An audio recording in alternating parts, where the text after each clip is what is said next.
لوگوں کو شاید یہ اندازہ نہیں کہ فلاں اچانک دنیا سے چلا گیا، ابھی تو بیٹھا تھا آنکھیں بند ہو گئیں۔ ہمیں نہیں پتا کہ موت کی تکلیف کیا ہے۔ روایتوں میں یہ مضبوط ملتا ہے کہ موت اس سے زیادہ سخت ہے کہ بندے پر اس کو کینچیوں سے کاٹا جائے۔ موت کا جو درد ہے، وہ جو سختی ہے، وہ اس سے زیادہ سخت ہے کہ اسے ہانڈیوں میں ابالا جائے۔ موت کی سختی بڑی خطرناک ہے۔ نصیب والے ہوتے ہیں کہ جن کی موت آسانی سے آ جائے، روح جو ہے وہ آسانی سے قبض کر لی جائے۔ نزا کا جو وقت ہے نا، سکرات کا جو عالم ہے، ہم اللہ سے دعا کرتے ہیں محبوب پاک علیہ الصلوۃ والسلام کے جلووں میں عافیت والی ہمیں موت نصیب فرما۔ ایسی تھوڑی شعراء نے اپنے کلام میں التجائیں کی ہیں۔ ہم سب چاہتے ہیں نا کہ حضرت عزرائیل ملک الموت آسانی سے روح قبض کریں۔ ویسے سچی بات پتہ ہے کیا ہے؟ جب ان کی یاد میں زندگی گزرتی ہے نا، عشق رسول میں زندگی گزرتی ہے، آقا کی سنتوں پر عمل کر کے نبی پاک کی رضا والی زندگی گزرتی ہے نا، تو کیا خوبصورت شاعر بات لکھتے ہیں کہ جب تیری یاد میں دنیا سے گیا ہے کوئی، اللہ کرے کہ آقا کی یاد میں بس نبی پاک کے تصور میں جائیں، مدینہ پاک میں آقا کے جلووں میں دنیا سے جائیں، پھر کیا ہوگا؟ جب تیری یاد میں دنیا سے گیا ہے کوئی، جان لینے کو دلہن بن کے قضا آئی ہے۔ ہاں، پھر اس کی جان بڑی آسانی سے نکلتی ہے، وہ تو نبی پاک کے جلووں میں گم ہوتا ہے نا۔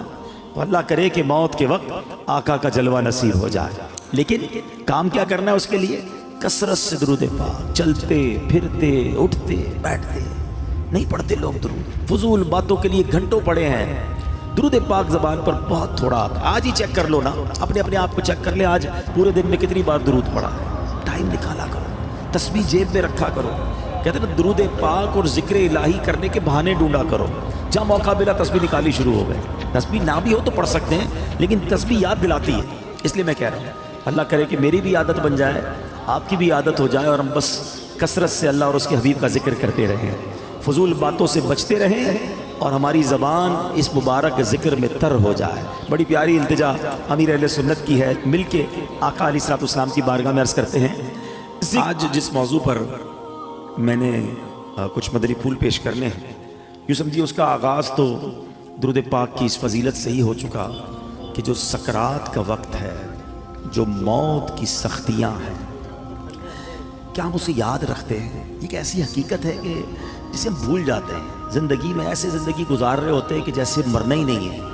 تو آج اسی حقیقت پر کچھ مدنی پھول پیش کروں گا۔ اللہ کرے کہ فکر آخرت اور آخری جو سفر ہے اس کی تیاری کا ہمارا ذہن بن جائے۔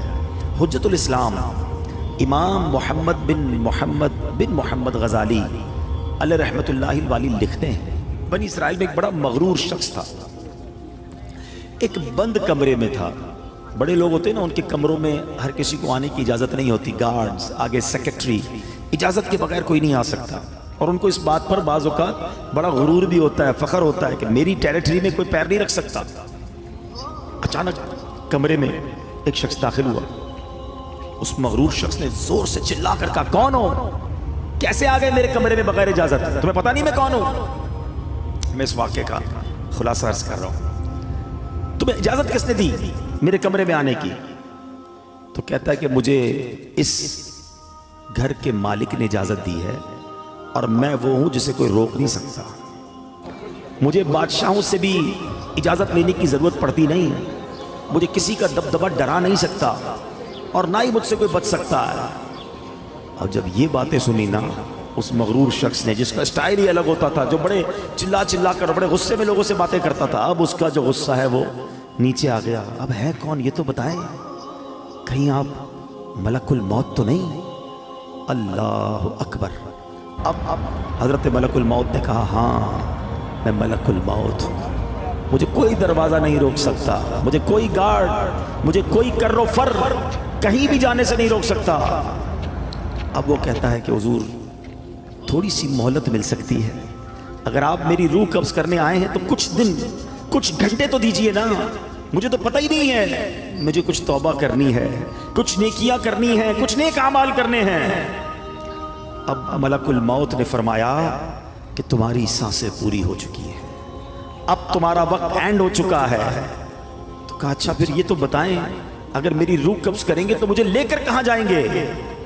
تو ملک الموت نے فرمایا اس